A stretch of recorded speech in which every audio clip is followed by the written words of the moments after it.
আমার সফর সঙ্গী হইতেছে রাব্বি, আমাদের ছোট ভাই। এই যে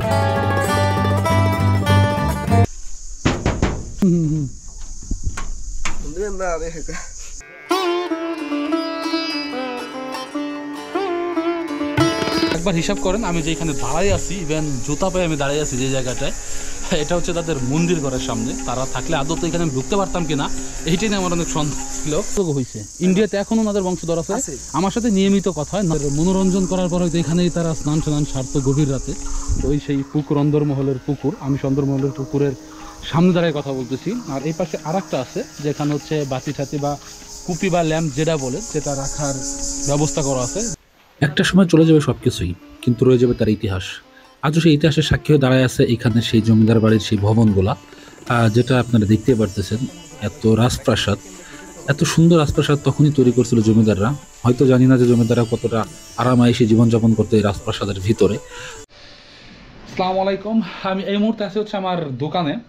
তো দীর্ঘদিন যাবত হচ্ছে আমার একটা ভিডিও করার কথা ছিল, যেটা হচ্ছে সময় সুযোগ আমি পাইতেছিলাম না ওইভাবে। আর দ্বিতীয়তে যেখানে ভিডিওটা করব তাদের আমি ওইভাবে কনভিন্স করতে পারতেছিলাম না। তো ফাইনালি তারা হচ্ছে রাজি হয়েছে আজকে ভিডিওটা করার জন্য। তো বেশি সময় না, আধা ঘন্টা আগে হচ্ছে আমি একটা টেক্সট পাই যে তারা ভিডিও করার জন্য রাজি আছে। তো সেই সূত্রপাত ধরে হচ্ছে এখন আমি যাচ্ছি ওইখানে ভিডিওটা করার জন্য। তো চলেন যাওয়া যাক, দেখা যাক আজকে হচ্ছে ওনারা রাজি হয় কিনা ভিডিওটা দেওয়ার জন্য, না আজকেও আমাদের গোল্লা দেয় অন্য অন্য দিনের মতো। তো চলুন যাওয়া যাক একসাথেই।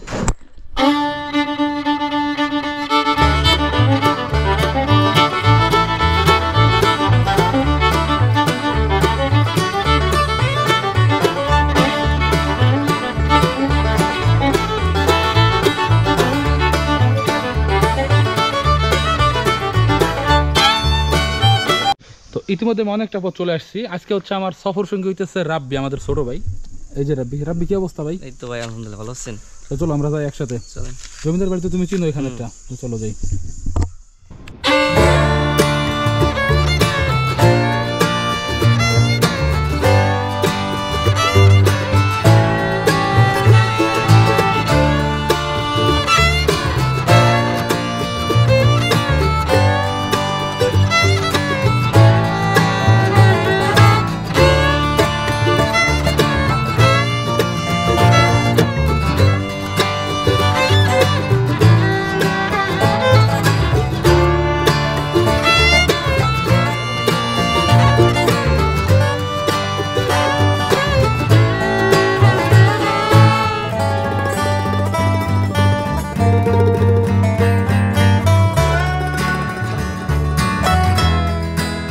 তো ইতিমধ্যে আপনারা সবাই ভিডিওর প্রথম টুক দেখে বুঝেই গেছেন যে আজকে আসলে আমরা একটা জমিদার বাড়িতে যাচ্ছি। তো ম্যাক্সিমাম টাইম হচ্ছে আমি জমিদার বাড়িগুলো একটু বেশি ভিজিট করার চেষ্টা করি, কারণ এখানে অনেক ইতিহাস থাকে। তো অনেক ইতিহাস সম্পর্কে জানার জন্য আগ্রহ অনেক বেশি থাকার কারণে আমি বেশিরভাগ সময় চেষ্টা করি হচ্ছে যেখানে ইতিহাস সমৃদ্ধ জায়গা আছে সেই জায়গাগুলো একটু ভিজিট করার জন্য, দেন ওই জায়গাটা আপনাদের মাঝে তুলে ধরার জন্য। তো আজকে হচ্ছে আমরা যাব হচ্ছে বন গ্রামে একটা জমিদার বাড়িতে, যেটা আপনারা ম্যাক্সিমাম লোকই চিনেন আমার এলাকায় যারা আছেন। আর এলাকার বাইরে যারা আছেন তারা হয়তো তেমন চিনেন না।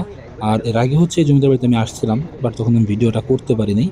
মোটামুটি প্রায় বছরখানেক ধরে হচ্ছে আমি ঘুরতেছি এখানে ভিডিওটা করার জন্য, তো কোনোভাবেই হচ্ছিল না। তো আজকে হচ্ছে একটা সোর্সের মাধ্যমে খবর পেলাম যে তারা ভিডিও করতে রাজি আছে। তো সেই জন্য হচ্ছে আজকে আমরা যাচ্ছি ভিডিওটা করার জন্য।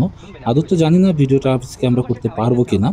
আর এখানে হচ্ছে অনেক পুরাতন ইতিহাস আছে এই বাড়িতে, সেই ইতিহাসগুলো হচ্ছে আপনাদের মাঝে তুলে ধরার জন্য হচ্ছে আমরা প্রায় 1 বছর যাবত ট্রাই করতেছি যে ভিডিওটা করার জন্য।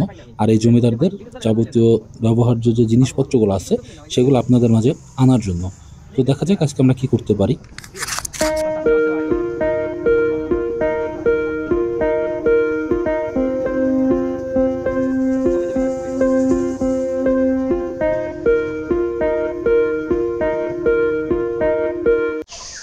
তো ফাইনালি আমি এখন সেই জমিদার বাড়িতে আছি, দেখতে পাচ্ছেন আমার পিছনে সেই জমিদার বাড়ির সেই পুরানো ভবনগুলো আছে আমার পিছনে।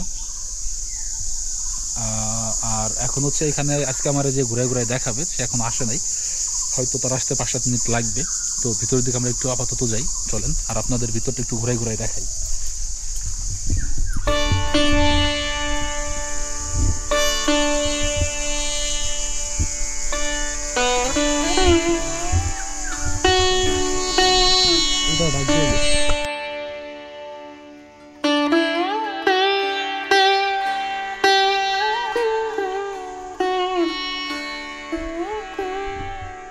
আর আমরা এই জমিদার বাড়ির যে অংশটা এখন দাঁড়ায় আছি, এটা হচ্ছে জমিদার বাড়ির যে স্নান করতো, স্নান করার জায়গাটা হচ্ছে এইটা। আর এখানে হচ্ছে মেবি তখনকার আমলে হয়তো এখানে যারা জমিদার বাজারের দাস দাসী ছিল বা যারা রানী ছিল, হয়তো তারা এখানে তাদের জামা কাপড় চেঞ্জ করলে করতেও পারে, হয়তো ওরকম একটা জিনিস এখানে মনে হচ্ছে। আর আমরা যার জন্য এখানে আসছি, আমরা তার বাসায় যাচ্ছি এখন তাকে ডেকে আনার জন্য, যে আমাদের সবকিছু ঘুরায় ঘুরায় দেখানোর কথা, তার বাসার দিকে আমরা যাচ্ছি এখন। আমরা চিনি না, যেহেতু একজনের হেল্প নিচ্ছি আমরা এখানে যাওয়ার জন্য।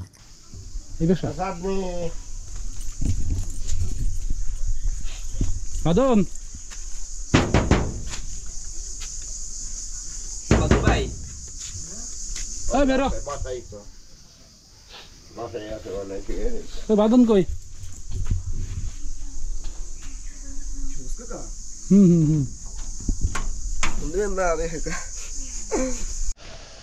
তো যার হচ্ছে আমাদেরকে ঘুরাই ঘুরাই দেখানোর কথা, তারে ডাইকে নিয়ে এসেছি, সে আসতেছে রেডি হয়ে। আমরা একটু অপেক্ষা করি, দেখি কত সময় লাগে তার আসতে।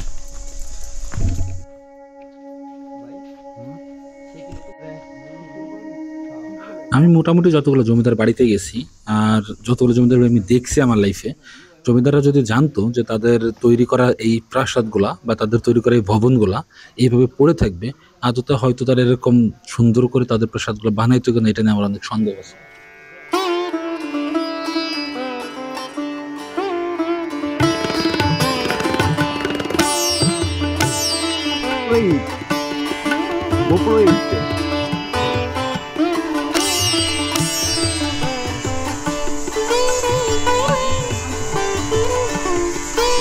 গোবিন্দ ভুইয়া হয় শেষ জমিদার।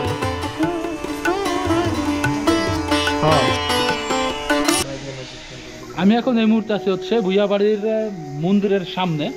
তো এইখানে যে ভুইয়া বাড়িটা আমরা আসছি, আসলে তার নাম আমি জানতাম না, মাত্র হচ্ছে তার নামটা আমি জানতে পারলাম। সেটা হচ্ছে একজনের নাম হচ্ছে গৌর ভুইয়া এবং তাদের শেষ বংশধর, তার নাম হচ্ছে গোবিন্দ ভুইয়া। তো একবার হিসাব করেন, আমি যে এখানে দাঁড়াই আছি, ইভেন জুতা পায়ে আমি দাঁড়িয়ে আছি যে জায়গাটায়, এটা হচ্ছে তাদের মন্দির ঘরের সামনে। তারা থাকলে আদৌ তো এখানে ঢুকতে পারতাম কিনা, এইটাই নিয়ে আমার অনেক সন্দেহ ছিল। আর পিছনে দেখেন কি অবস্থা, এখন কোনো পরিচর্যা নেই, কিছুই নেই, যার কারণে এই জায়গাটার অবস্থা ভীষণ খারাপ অবস্থা আছে। এখানে দেখতে পাচ্ছেন অনেক বড় সড়ো একটা ছিল এখানে। আর এই মন্দিরের অপর সাইডে এটাকে বলা হচ্ছিল কাচারি। এখানে যে জায়গাটা দেখবে এটা হচ্ছে ছিল হলো কাচারি। আর এখানে এখনো মনে হয় লোকজন এসে বসে এই জায়গাটায়। এখন আমি হচ্ছে আছি জমিদার বাড়ির ঠিক মাঝখানে, যেটা জমিদার বাড়ির উঠান বলা হয়। ভাবা যায় যে একটা সময় যখন জমিদাররা ছিল, যাদের এইখানে সেই আগের প্রভাবটা ছিল, তখনকার আমলে এখানে আদতে কোনো লোকজন ভিতরে আসতে পারতো কিনা, এটা নিয়ে আমার জানা নেই বিষয়টা। আর আজকে হচ্ছে আমরা এখানে যাচ্ছি আসতেছি, কোনো সমস্যাই নেই। আর ভিতরের যে জায়গাটা দেখতে পারতেছি, আমরা যেখানে হাঁটতেছি, এখানে হয়তো আগেরকার ওই আমলে এখানে হয়তো চুন সুরকি দিয়ে হচ্ছে রাস্তাটা বানানো হয়েছিল ওইভাবেই, যেটা আমরা বর্তমান পিচঢালাই রাস্তা পাই, আসলে ওয়া দলেই করা। আর এটা হচ্ছে জমিদার বাড়ির অন্দরমহলের হচ্ছে গোসলখানা। আর দুই পাশে দুইটাই রাখা আছে। এখানে হয়তো বা তখনকার আমলে কূপ বা বাতি এরকম কিছু রাখা হইতো, যেহেতু আগেকার আমলে বিদ্যুতের কোনো ব্যবস্থা ছিল না। আচ্ছা বাদন, এখানে জমিদার ছিল, জমিদার হচ্ছে যারা ছিল এখানে, ওনাদের বংশধর কি এখন এখানে আছে? হ্যাঁ, ওনাদের বংশধর এখানে আছে। চিবিন ওনাদের দুইটা ছেলে, একটার নাম হচ্ছে, যাই হোক নামটা হইতেছে আমি মানে শিওরভাবে বলতে পারছি, কিন্তু এরা ঠিক আছে এনাদের দেখতেছি আমরা, ঠিক আছে এরা হইতেছে এখন এখানে থাকে, এখন ওনাদের ঠিক আছে বংশ পরম্পরা ধরে রাখছে। কিন্তু এখন সেই জিনিসটা নাই, এক সময় হইতেছে এরা অনেক জমিদারি করতো, এখন সেই জমিদারিটা নাই, কিন্তু এখনো তাদের এই যে বংশধর এরা এখন আছে এখানে, আমি হচ্ছে কাজ বাজ করে তারা এখনো এখানে। আমি হচ্ছে মানে যেখানে যারা জমিদার ছিল এখানে নাকি ওনার নাকি খুব বেশি প্রভাব ছিল এলাকা জুড়ে। হ্যাঁ অবশ্যই এখানে ঠিক আছে, কারণ আপনি এই জিনিসটা দেখতেই হইতেছে অনেক আপনি মনে করেন পাই যাবেন।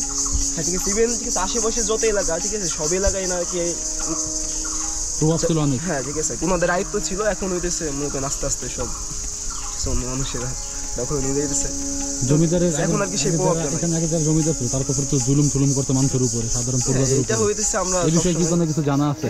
জানা আছে বলতে কি, এক সময় যারা জমিদার ছিল এরা তো অবশ্যই মানুষের উপর জুলুম তো করতে। জুলুম করতে আমরা হইতেছে অনেক বইয়ে পড়ছি।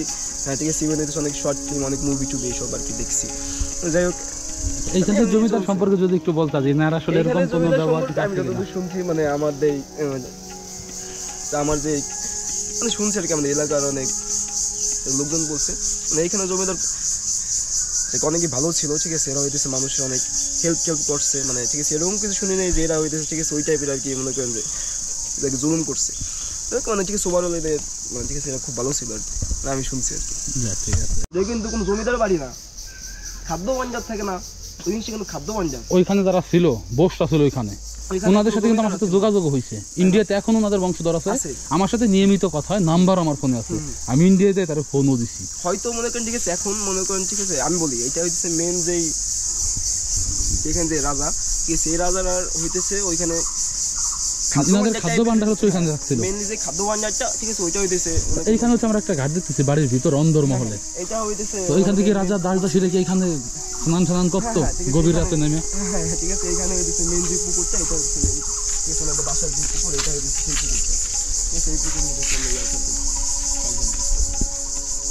এটা খুব ঠিক আছে একটা আধুনিক একটা পুকুর ছিল, কিন্তু সময় কালবর্তন হয়েছে এরকম ঠিক আছে ভাঙাচোরা হয়ে গেছে, কোনো সংস্করণ নাই, অনেকদিন হয়ে গেছে, যার কারণে অবস্থা। সংস্করণ যারা করবে ঠিক আছে এরাদের হইতেছে ঠিক আছে ওইরকম অ্যাবিলিটি নাই, এরা হইতেছে এই টাইপের সংস্করণটা করবে, এরাই হইতেছে মনে করেন বাইচে আছে খুবই আর কষ্টে করছেন।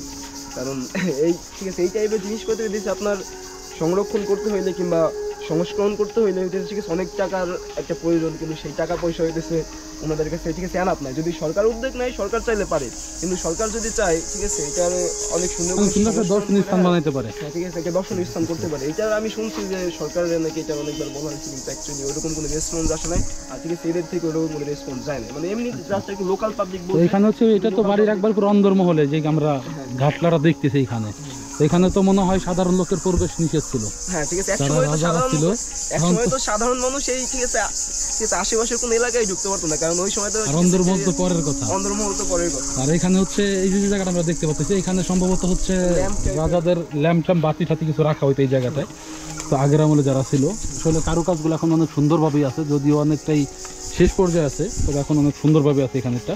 আর এখানে সিঁড়ি আছে বসার জন্য, হয়তো রাজার যারা দাস দাসী ছিল তারা গভীর রাতে হয়তো এখানেই তাদের মনোরঞ্জন করার পর হয়তো এখানেই তারা স্নান সারতো গভীর রাতে। তো ওই সেই পুকুর অন্দরমহলের পুকুর, আমি অন্দরমহলের পুকুরের সামনে দাঁড়ায় কথা বলতেছি। আর এই পাশে আর একটা আছে যেখানে হচ্ছে বাতি ঠাতি বা কুপি বা ল্যাম্প যেটা বলে সেটা রাখার ব্যবস্থা করা আছে, যেহেতু আগের আমলে কোনো বিদ্যুতের ব্যবস্থা ছিল না। তো আগের আমলে হচ্ছে তারা বেশিরভাগই ল্যাম্প ট্যাম্প বা বাতি ঠাতি বা হ্যাসাক জাতীয় কিছু ব্যবহার করতো, যারা আমাদের প্রজন্মের আছেন তারা অনেকে চিনবেন। আর বর্তমান যারা আছে এদের হ্যাসাক বা বাতি ঠাতি বললে বা হারিকেন বললে এরা চিনবে না। তো আগের হচ্ছে এখানে হচ্ছে তাদের রাখা হতো। ইভেন দেখেন যে তাদের হচ্ছে যে জায়গায় তারা ল্যাম্প বা বাতি রাখতো সেই জায়গাটাও কত সুন্দর, ইভেন সেই জায়গাটাও কত সুন্দর করে নকশা করা আছে। একটা সময় জমিদার বাড়ি, আজ আমরা এখনো সেই বাড়ির উপর দিয়ে দাপিয়ে বেড়াচ্ছি। এই বাড়ির প্রত্যেকটা পরদে পরদে জমিদারদের ইতিহাস সঞ্চায়িত আছে। আর এখন হচ্ছে বাড়িটা প্রায় শেষ পর্যায়ে আছে, যেটা হয়তো সরকার সংস্করণ করলে হয়তো ঠিক হলেও হতে পারে। আর যে জায়গাটা আমরা এখন দাঁড়িয়ে আছি এটা হচ্ছে মেন ফটকছড়া জমিদার বাড়ির মেন জায়গাটার। আর এখানে দেখা যাচ্ছে যে বেশ কয়েকটা তুলসী গাছ লাগানো আছে, যেহেতু হিন্দুদের প্রচলন আছে তুলসী গাছের নিচে জল দেওয়া প্রতিদিন, সেই জিনিসগুলো এখানে এখনো আছে, কিন্তু নাই সেই জমিদাররা। এখানে যারা জমিদার ছিল আমি মোটামুটি এখান থেকে যেটুকু ধারণা পেলাম তারা নাকি অনেকটা ভালো ছিল। আর এই যে জায়গাটা আমরা আসছি, যেটা জমিদার বাড়ি হিসেবে আমরা আসছি এইখানটায়, এটা নাকি জমিদারদের খাদ্য ভাণ্ডার ছিল। আর এই পাশে যে ঘরগুলো দেখা যাচ্ছে এই ঘরগুলো হয়তো বা জমিদারদের খাদ্য ভাণ্ডারের সেই খাদ্য শস্যগুলো হয়তো এখানে রাখা হইতো। আর এখানে ছোট একটা উঠান আছে, হয়তো বা এটা জমিদারদের মেন উঠান ছিল। জমিদারদের যে ছেলেপেলে ছিল তারা হয়তো এই উঠানেই খেলাধুলা করতো কোনো একটা সময়। তো আমি এখন এই মুহূর্তে আছি হচ্ছে জমিদার বাড়ির উঠানে। তো এটা হচ্ছে জমিদার বাড়ির উঠান, খুব ছোট একটা উঠান, দেখতে পাচ্ছেন প্রচুর সাইডে হচ্ছে বিল্ডিং আছে, তাদের রাজপ্রাসাদ আছে, আর ছোট একটা উঠান আছে এখানে জমিদার বাড়ির। আর ভিতর প্রচুর পরিমাণ চামচিকা আছে, যার শব্দ আপনারা অলরেডি পাইতেছেন আশপাশ থেকে। যদি আমার ভিতরটা সম্পূর্ণ আপনাদের একটু একটু করে দেখাই। একটা সময় চলে যাবে সবকিছুই, কিন্তু রয়ে যাবে তার ইতিহাস। আজও সেই ইতিহাসের সাক্ষী হয়ে দাঁড়ায় আছে এখানে সেই জমিদার বাড়ির সেই ভবনগুলা, যেটা আপনারা দেখতে পারতেছেন। এত রাজপ্রাসাদ, এত সুন্দর রাজপ্রাসাদ তখনই তৈরি করছিল জমিদাররা। হয়তো জানি না যে জমিদাররা কতটা আরামায়েশে জীবনযাপন করতে এই রাজপ্রাসাদের ভিতরে, সেটা অনেকটাই ইতিহাসের পাতায় থেকে যাবে। আর সেটা হয়তো আমাদের জানাও হবে না কোনোদিনও, আমাদের পরবর্তী প্রজন্ম হয়তো তারা জানবেও না যে কোনো একটা সময় হয়তো আমাদের এই দেশে জমিদার প্রথা ছিল। জমিদাররা সাধারণ প্রজাদের কাছ থেকে খাজনা তুলতো এবং অনেক জুলুমও করতো খাজনাদের উপরে। এই জিনিসগুলো হয়তো আমাদের পরের প্রজন্ম জানবেও না। আর এটা হচ্ছে জমিদারদের বাথরুম, যেটা সে আগেকার আমলেই করছিল জমিদাররা, সেটা এইভাবেই আছে। এটা হয়তো এখন আর ব্যবহার করা হয় না এই বাথরুমটা। আর বর্তমান জমিদারদের যে বংশধররা আছে তারা হচ্ছে এখানে ছোট করে তাদের রাজপ্রাসাদের পাশে হচ্ছে একটা ঝুপড়ি ঘরের মতো বানায় তারা এখানেই থাকে। আর এই জায়গাটা হচ্ছে তারা এখন জীবনযাপন করতেছে। বাইরেন যায় এটা কি কোনি ব্যাখ্যারি খাবার তো মশলা বেশি করে দেয়। এটা তো জমিদার ছিল, জমিদারের নাম কি ছিল? জমিদারের আমকা বিয়ে বাড়ি বিয়ে বাড়ি। আপনার কি ছোটবেলায় দেখছেন বিয়ে বাড়ি? বিয়ে গো আমাদের বাড়ি এটা আপনাদের বাড়ি কোথায়? আমাদের বাড়ি মংলা। অনেক দূর, কোথায় কি কারখানায়? আমার ওই নাতি জামাই চাকরি করে।